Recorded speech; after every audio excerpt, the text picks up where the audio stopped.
Right, everyone, we're going to try something a little bit different. It's a slightly longer form of the thing me and Danny have been doing, and we don't actually know what the thing is we have been doing, but we know that people have been enjoying it, and people from around the world especially.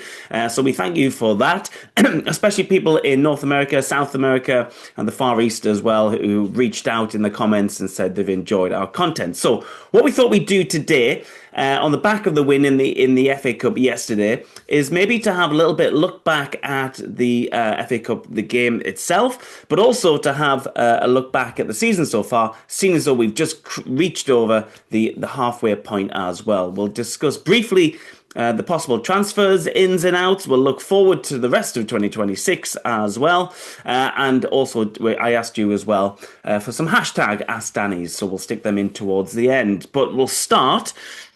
There's a lot to get in, Danny, but by looking back at that game yesterday against Everton in the Yeah. FA Cup. In the end, Danny, a fantastic day out for the fans, and it looked like the players really enjoyed it as well. But going into it, there was a bit of trepidation whether Regis was going to put out a strong side, and he did. Yeah. He did, yeah. And I thought myself, I was a little bit surprised that maybe one or two others weren't rested. Granit Xhaka, perhaps Enzo Lefebvre, Mukwele. These lads have played a lot of football in recent weeks, especially over the Christmas period where you tend to be playing every 3 or 4 days. And it looked like it had caught up with us a little bit at Brentford in midweek. But then on the flip side of that, as you mentioned there, you've got nearly 8,000 fans going down there, new stadium. It's nice to have a bit of a cup run. But he went with that, yeah. So, one or two come into it. Luke O'Nien with his first start, higher up the pitch. Mundell coming in as well on that left-hand side. Cirkin back in. So, what was it, four? Was it 4 or 5 changes in total? But it was a decent, strong enough side, wasn't it? And you look at Everton, they've had a few problems with Grealish and Keane getting sent off in the week. So they were a little bit depleted themselves as well. But the big difference for me from the two away games at Spurs and Brentford, in the first half especially, was the energy and the way we looked after the ball, moved the ball around the pitch, didn't let Everton settle on it. And I thought going in at half-time yesterday, we were good value for the 1-0. Yeah, some good reactions. In particular, that man Enzo Lefebvre coming off the back of that failed Panenka penalty. He did step up and take a penalty in the end, which he did not, Panenka. But he did a pretty good goal, didn't he, in this one? And just reminded everyone of the talent and the ability he's got. Yeah, it was. Yeah, it's a long throw, isn't it? On the far side, I think it drops to Mayenda. He just pops it up for him on the volley, and it's a lovely finish, isn't it? He doesn't slash at it or try and thrash it. He just controls it with the instep there and places it past Pickford. No chance for Pickford. And as you say, after what happened in the week, with his Panenka efforts, looked great when they come off, and obviously they don't, and you open yourself up to criticism if you just didn't get into the keeper's gloves, which was the case. But yeah, to say sort of put that behind him in a quick, short space of time, straight, next game, and then obviously we get onto the penalties after, and he takes what you would say is a proper penalty, just a firm side foot finish into the side netting. Again, no chance for Pickford. So he'll have slept a lot better last night than he did on Wednesday evening. Yeah, Robin Roofs was the hero, of course, in the penalty shootout. We watched Match of the Day, which was very late last night, Match of the Day, wasn't it? But we had to wait a little while as well when it came on. And Rob Green was one of the pundits on it, former goalkeeper, of course. And he said, yes, there might have been questionable penalties from the Everton players, but you still got to hold your nerve as a goalkeeper. And he's so good, isn't he, Robin Roofs? He's proven himself. And it's mad to think this is his first season in the Premier League or English football. And really, it was only really first proper season as a pro as well. Yeah, I know. Obviously played a bit last season, didn't he? But still a young lad, and to come into the Premier League, to a newly promoted side. Yes, obviously a new side in as a whole, really, isn't it? With the amount of signings we've made as well. But he's just looked calm, assured. Comes for crosses. He's 6'4". Mans his box really well. Shot stopping, comfortable with the ball at his feet. He ticks all the boxes, doesn't he, for what you want in sort of modern football as well. Playing out from the back, you can see the lads trusting with the ball, the centre back splitting, and even you look at the opposition now, they're almost, I say, afraid to come and pressing, but they know the quality he possesses with the ball at his feet, and he can go long as well if he needs to beat the press. So no, he's had a fantastic, start to his Sunderland season. He's 20 plus games into it now, isn't he? Yeah, he is indeed. More clean sheets as well. We hope in the pipeline. He's doing well with that this season as well, Danny. Talking about the FA Cup as a whole, though, do you think this seems to be something that Sunderland are taking seriously this season? And actually, yesterday, in the other Premier League games, well, some of the ones where the Premier League clashes, the other Yeah. Premier League teams were taking it seriously as well. So maybe teams and clubs have finally realised that the magic of the FA Cup might be a realistic way of possibly getting European football again, or even just getting that silverware, which all clubs have been starved of for years. Yeah, I think sometimes as well, it's a case of if you're not in form, try and get yourselves going a little bit as well. And I think he's probably weighed that up. I think we've won one in the last 8 in the league, I think, haven't we? So look, I know we've drew a few of those games as well, and we've had a few toughies on the road in the last couple of weeks. But try and get back to winning ways, get a bit of energy back in the performances as well. And I say that was the case yesterday. So it's easy to look at it and go the other way and think, well, the lads have put a lot in over the last few weeks. I'll go with some of the fringe players, give them a run out, and one or two obviously come in. As just mentioned, Luke O'Nine's been itching to get a start, so he come in yesterday. As I say, Sirkin, can see why he rested him in the week because he'd been out for a while. Then he played 3 games in quick succession as well. So you've got to weigh a lot of stuff up, and in this day and age as well, you have the sports scientists and the fitness guys will be in the staff's ears as well and telling them where they're at. As opposed to old school where it was now dust yourself off and get ready to go again. You know what I mean? So that's obviously changed in the last sort of 10 years or so. But yeah, no, it builds confidence as well. And the fans, as you say, you've got nearly 8,000 fans going down to the Hill Dickinson yesterday. And from their point of view, they're getting up early, travelling. And if you're putting out so-called second string, then from their point of view, that's when they see the team come out. But he didn't, did he? So credit to him and the boys that were out there. And they put in a real performance, I thought, yesterday. And then, as you say, you get that excitement and looking who comes out the hat in the next round. And as I say, Newcastle, similar to ourselves, creeping through there on penalties against Bournemouth. So they're in the hat. And if you get them, because we know what happened a couple of seasons ago at our place. But yeah, no, it's good. And as you say, and then certainly when you get to the latter stages, the quarterfinal, and that's when obviously teams do start taking it sort of serious, especially like, your Arsenals and Cities who are competing at the top end of the Premier League, who perhaps see that as their priority, or, Champions League football. But then the FA Cup is down the pecking order. But when you get into, 2 or 3 games from lifting some silverware, then obviously you're going to go with your strongest 11. Yeah, we'll see what develops in the FA Cup run. We'll see who we get in the next round. Lots of games today as well. We're recording this before church on Sunday morning. So, lots of twists and turns and big stories, I'm sure, still to come in the FA Cup.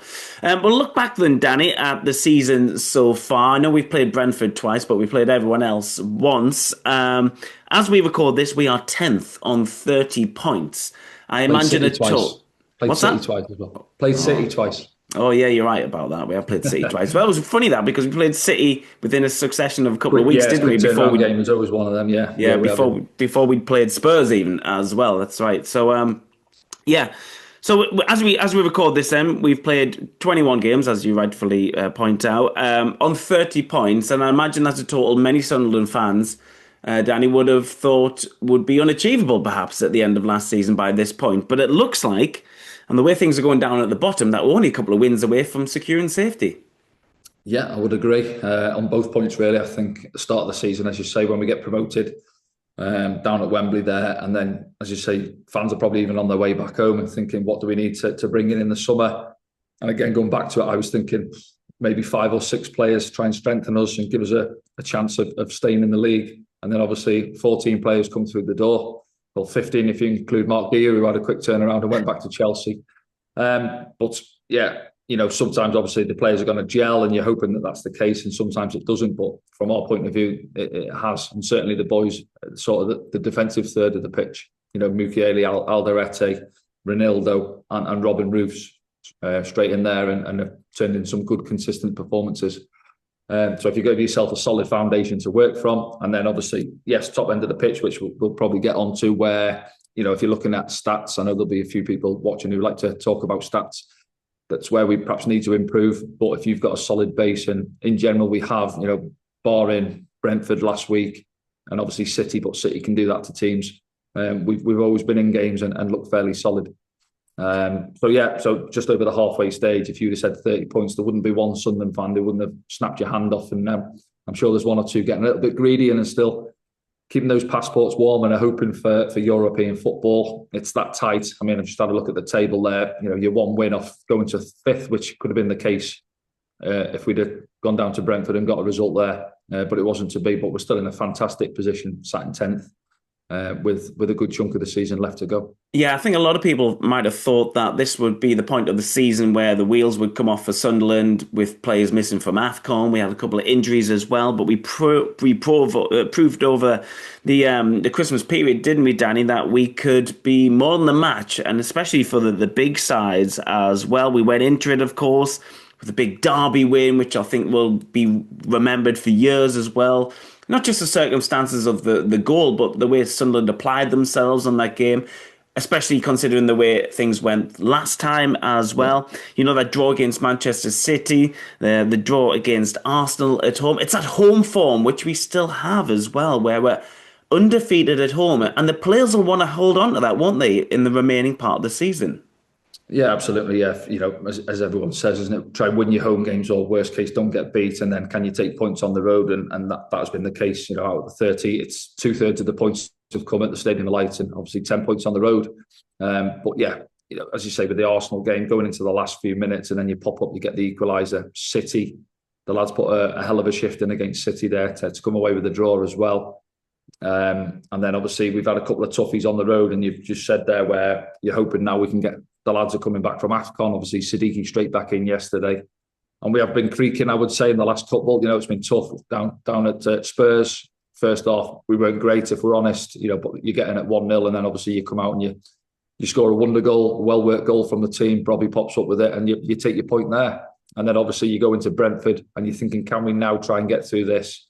But it obviously wasn't the case. Again, we looked a bit leggy and heavy for me, and a lot of the boys had played in those sort of 4 games over that quick turnaround period, just coming into the new year. But now you look at it, now we've got a full week after this Everton game to rest up. The lads are coming back I think Talby and Diarra are still away, but the others are back. I think Masuaku's injured, maybe Traore's got a knock, but they're coming back into the building.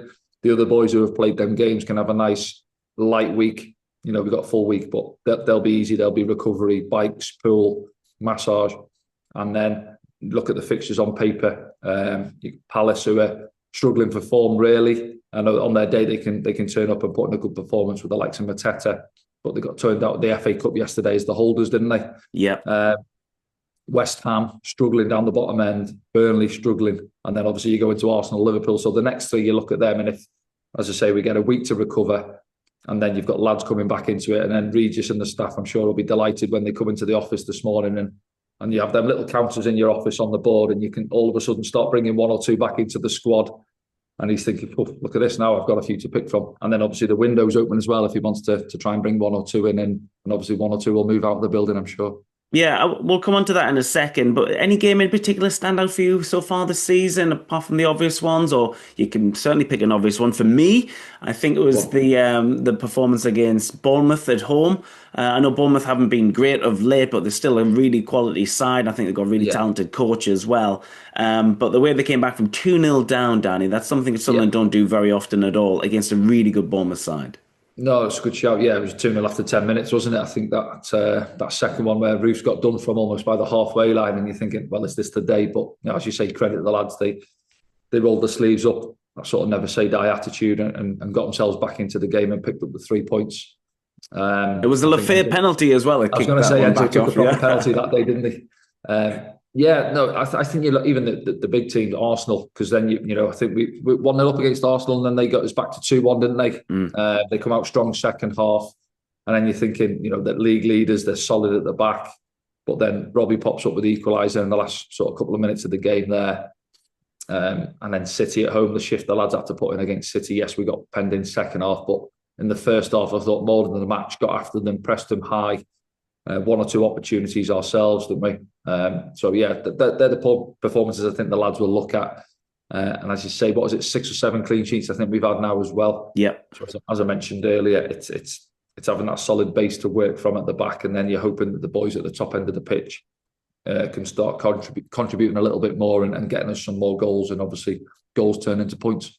Absolutely. And if we are to get some more points, Regis might be very welcome of those players coming back from AFCON and back from injury as well. But he also may be thinking about bringing some new players in to strengthen the squad. Which areas, Danny, do you think we need more depth in? And is there anyone in particular you'd like to see us bring in? Good question. I think we discussed this a couple of weeks ago. I put a couple of names. I looked at, I know he's injured at the minute, but I think that Oscar Bob at Man City, I think the way we want to play, generally we play with inverted wingers. So obviously players playing on their opposite side to their foot. I think if you look on the left-hand side, you've got Mundle, Adingra, and then obviously Talby when he comes back, looking for that left-hand side berth over on the right. Mayenda's played off there. Chris Rigg's been put out there, but it's not his game. And Traore coming back. But I think that's the side I would probably be looking at, especially if Traore's picked up a knock as well. Oscar Bob was the one I mentioned a couple of weeks ago. I know he got injured after I mentioned it actually for City, but if he's not going to play regular football there, whether they look at maybe getting him on loan for the season and saying, listen, we can give him 10, 15 games between now and the end of the season. But that type of player, he's very, for me, sort of similar to Ahmad, where he's small in stature, but he moves well with the ball. He's quick feet, cuts inside on his left foot.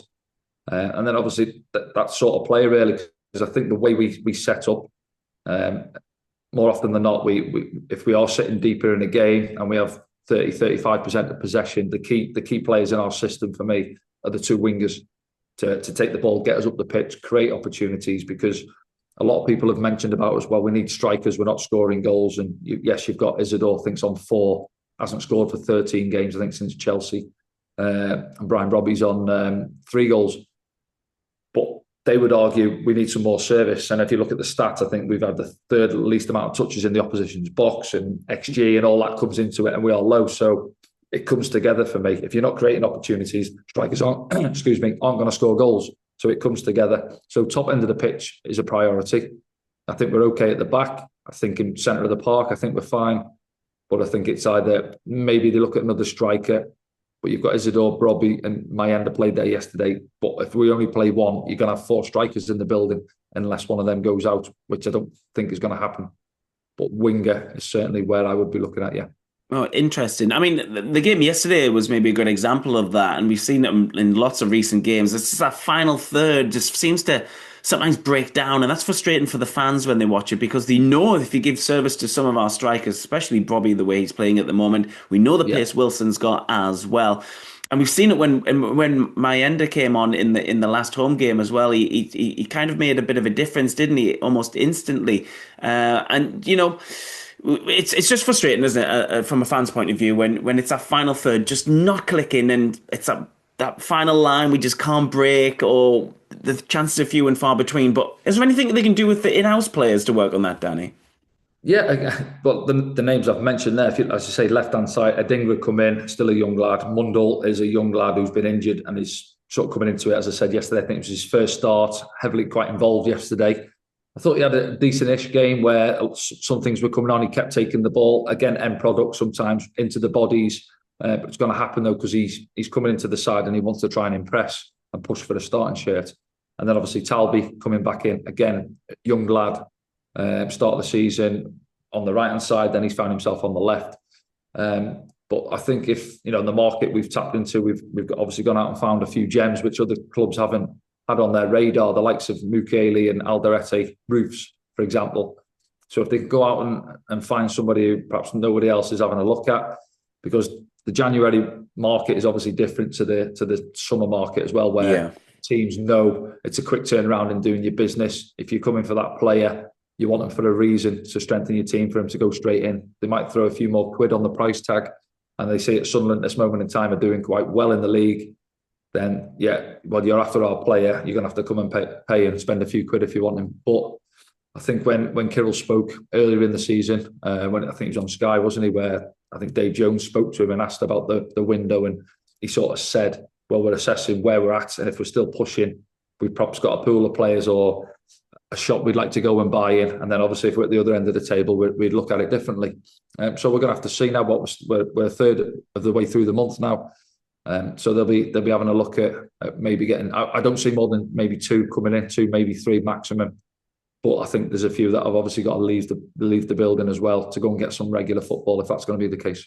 Yeah, which brings us on to the hashtags before we look forward to the fixtures coming up immediately, Danny. And that's well, I put a post out last night and I asked people what wanted to ask you, and there was a lot of these things, especially around the transfers and the strength and depth and that kind of thing. So I'll just get that up now. Just a reminder to everyone, if you wouldn't mind just subscribing and sharing these posts. It means a lot to me and Danny, and we've just ended up doing these things out of well, we found ourselves at a loose end, didn't we, before and after games? So we just thought we'd start doing them again. A lot of people have asked us, are the club going to do something like this in the future? We don't know. So we just thought in the meantime, let's just do it ourselves. And we appreciate everyone for liking it and sharing it. And subscribing as well, that's the main thing. It seems to be on YouTube because this allows us to do the slightly longer form version of it as well. So let's get into some of these, Danny.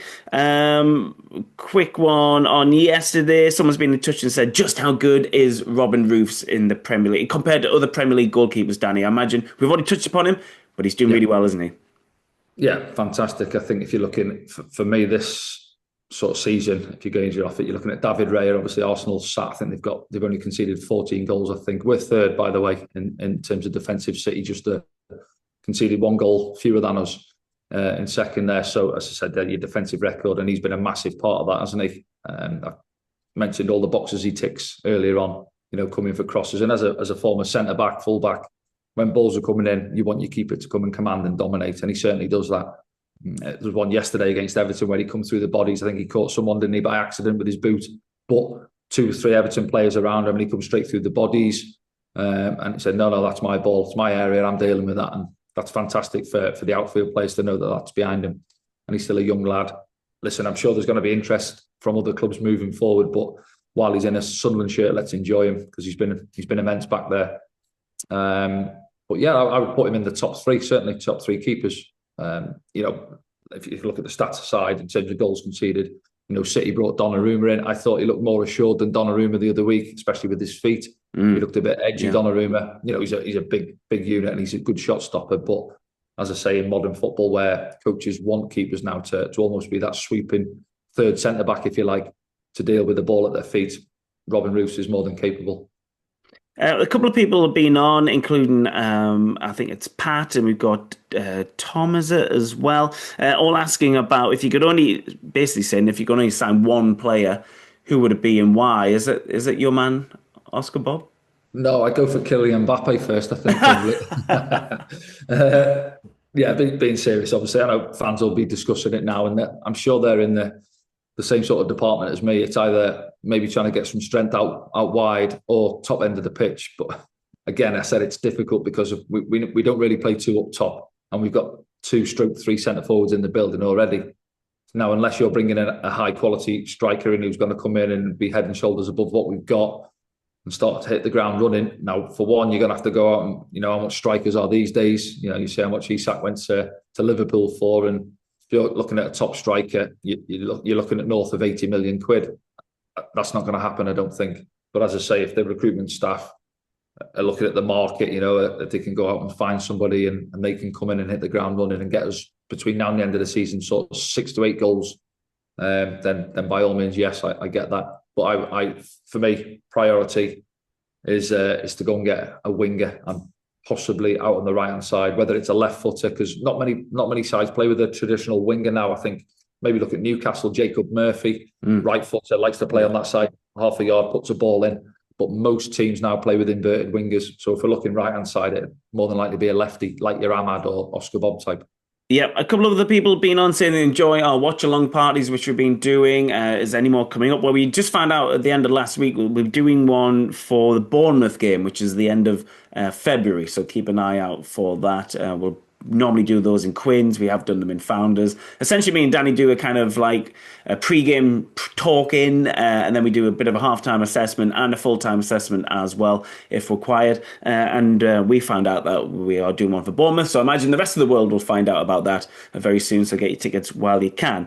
Let's have a look then before we end by looking Forward to the next few games, we've got Crystal Palace coming up next at home, which is on the 17th. And then we've got Burnley at home. We've got a trip down to, in between that trip back down to the capital, struggling West Ham as well. So just looking at those three games, Danny, maybe the next three games: Yeah. Palace at home, West Ham away, Burnley at home. How many points are you looking to take from those games? Let's have a look. I would say worst case, 4 points from them three games. If you're being greedy, you're looking at six, possibly seven. I said it earlier on, Palace on their day are a good team, but they've struggled. I think Glasner keeps on mentioning European football and he wants to strengthen his squad. Obviously, there's a lot of chat about Mark Gay going. City, Liverpool, a few other teams looking at him. West Ham, as I say, that was a biggie for them the other night against Forest, wasn't it? Struggled in that one. So it doesn't look good for West Ham. And then Burnley, you look at that and you think we owe them one. They beat us 2-0. Was it second game of the season, wasn't it, at their place? Again, another side struggling, more than likely aren't going to make it through along with Wolves, I don't think. But yeah, the lads, we're sat here looking at it and the fans as well, but the players are guaranteed, the players and the staff will be looking at them now and thinking, we've come through that tough period at Christmas now. This is where they're behind up, as I say there, where we're getting bodies back in and you look at those fixtures. And, I always say to you, you don't win games of football on paper, but it's not Liverpool, Arsenal and Man City, is it? It's Palace, West Ham and Burnley. So, yeah, if we're being realistic, you're going to them. You're probably favourites going into them, a couple of those games, certainly. And, yeah, if you can take 6 points minimum, then that's a good return for me. Brilliant. Okay, then we look forward to the next game. We'll be back to do some kind of reaction to the Crystal Palace game. In the meantime, don't forget to like, subscribe, and share these posts. And we might even jump on at the end of the season, do a slightly longer one. We don't know what we'll be doing by then at that point, but we'll certainly be trying to keep up the content as much as we can through these kind of avenues in the meantime.